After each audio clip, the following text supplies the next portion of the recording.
Hello everyone, welcome back to my channel, and we're gonna do an unboxing review of the Hot Toys Spider-Punk or the MMS 726. MMS meaning this is once based on a movie. And before we start the unboxing, let's review the box first. On the box, you will see an image of the Spider-Punk figure, and it also says this one is based on the Spider-Man Across the Universe movie. That's why this one is an MMS 726 or the MMS figure. On top of the box, you will see the Spider-Man Across the Universe, the title of the movie, which this figure is based from. I think this image is very cool, very punk in itself, and true to its name. And at the back of the box, you will see the details about the figure, like who manufactured this 1/6 scale collectible and what year this was manufactured. Both sides of the box, you see the name of the figure, Spider-Punk. Both sides are identical. Also has the image of the Spider-Punk figure. I think this one's a very cool figure, somewhat holographic, very eye-catching. Even from afar, you would notice this box, and a great marketing strategy on the part of Hot Toys. Now let's start the unboxing. This one's easy to remove. This one's only a sleeve, and would immediately see the 1/6 scale collectible. There's a transparent part on the box, so that you would see immediately the accessories that comes with it and the 1/6 scale collectible itself. Now let's start the unboxing.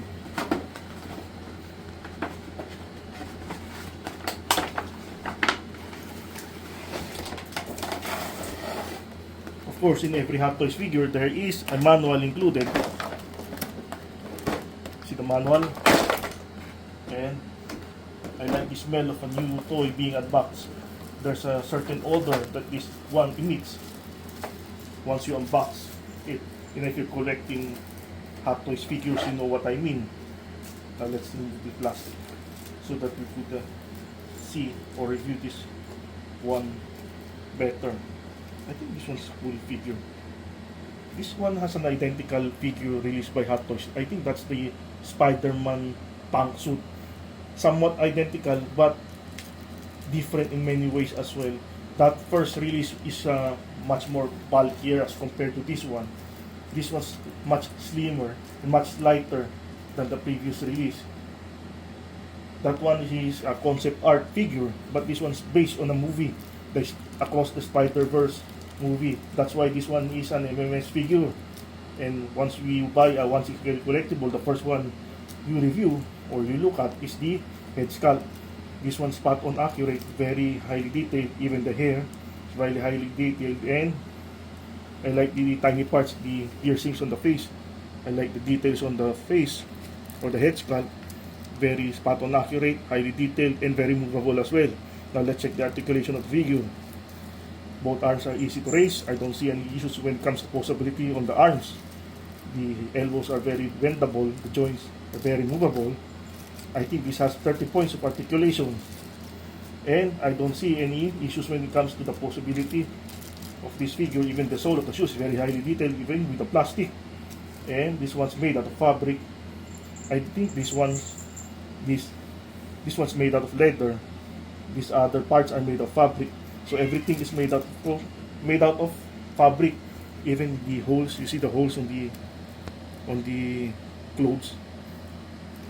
I like the attention to details, even the metallic parts. The metallic parts are not metal itself. This one's made out of plastic. Even the zipper are made out of plastic. The piercings are made out of plastic, and everything else is made out of leather and fabric. Now let's check if this figure can stand alone without a display stand. Yes, it can stand, but I think it's safer to place this one with the base. Now, speaking of the base, let's check out the display stand. This one's the display stand. Very simple and display stand. It says Spider-Punk, Spider-Man Across the Universe, Spider-Verse, and it says Marvel 2024. So this one's released just a year ago, a newly released figure. So if you're collecting the Spider-Man line of Hot Toys figures, you might want to check this out. I repeat, if you're collecting the Hot Toys Spiderman line, you might want to check this out. This one's a highly recommended figure based on the head sculpt and the figure itself. Very poseable figure, highly detailed and spot on accurate. I don't see any issues when it comes to posability, and this is true to its specs, 30 points of articulation. And even the head is very movable, even the small parts are very detailed, even the images on this one is highly detailed and spot on accurate. So I don't see any issues when it comes to this one. So if you're collecting the Spider-Man line, this one's highly recommended. And even the display stand, I think this one's simple, but at the same time, this one's cool. Sometimes simple is cool. And of course, let's check the accessories that comes with this figure. Now, this being a punk figure, this one comes with the electric guitar. Look at the details of this one, even the strings, even the back. See, the guitar is very highly detailed, even the small parts of it. I like the attention to details when it comes to this one. This one's a cool accessory, this electric guitar. And later on, we'll try to put this together with a figure. And of course, there's also an alternative head sculpt for this one. Now, the dilemma for this one is whether we use this one or this head sculpt, because both of these one are cool. So this one's the dilemma, the choice between these two, which one we would use. But later on, we would decide on which one to display with. But what else is inside the box? Comes with, I think, 4 extra hands for this spider punk figure. And of course, see the spider web. There are spider web accessories that comes with this 1/6 scale collectible. Not a lot of accessories that comes with it. I think this is a transparent. I'm not sure what accessories this. But the rest are spider webs, alternative head sculpt. This one's the exposed face of Spider-Man. I think this was unique. This one's unique. I think this one's better. So we'll try to display the figure with this head sculpt. These are extra pegs just in case you damage the pegs that are on the hands and on the feet. This one's scale collectible.